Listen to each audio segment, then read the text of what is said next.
Prokaryotes में। तो सबसे पहली बात तो ये है, हमको पता होना चाहिए जो बैक्टीरिया में जो न्यूक्लियोइड होता है वो फ्रीली रहता है, मतलब साइटोप्लाज्म न्यूक्लियस नहीं रहता है, और इसका स्ट्रक्चर मैंने अभी बताया डबल स्ट्रैंडेड रहता है, राइट। और डबल स्ट्रैंडेड सर्कुलर रहता है, क्योंकि हमने अभी देखा ये एक सर्कुलर टाइप का स्ट्रक्चर रहता है। जब भी आप डीएनए रेप्लिकेशन इन प्रोकैरियोट्स की बात करते हो, उनमें जो मॉडल रहता है रेप्लिकेशन, उसको हम लोग थीटा मॉडल कहते हैं।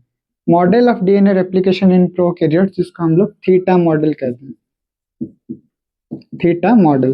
Theta model. एंड अगर डायरेक्शन अगर हम लोग चेक करें डीएनए रेप्लिकेशन का, तो उसको हम लोग क्या कहते हैं, बाई डायरेक्शनल कहने का मतलब क्या है? बाई डायरेक्शनल कहने का मतलब क्या है? अगर आप मान लो जिससे ये एक बैक्टीरिया का न्यूक्लियोइड रहता है, न्यूक्लियोइड है, ठीक है।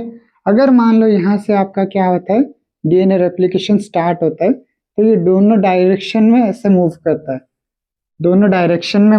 है, राइट। इसलिए हम जो डायरेक्शन कहते हैं इसको हम लोग बाई डायरेक्शनल कहते हैं। और बीच में जब ये बीच तक आ जाता है, ऐसा थीटा टाइप का मॉडल क्रिएट करता है, जिसको हम लोग थीटा मॉडल ऑफ डीएनए रेप्लिकेशंस कहते हैं, राइट। नेक्स्ट, प्रोकैरियोट्स में क्या होता है,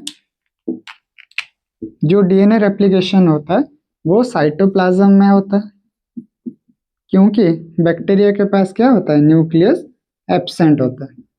So this is the basic things about the DNA replication in prokaryotes, right?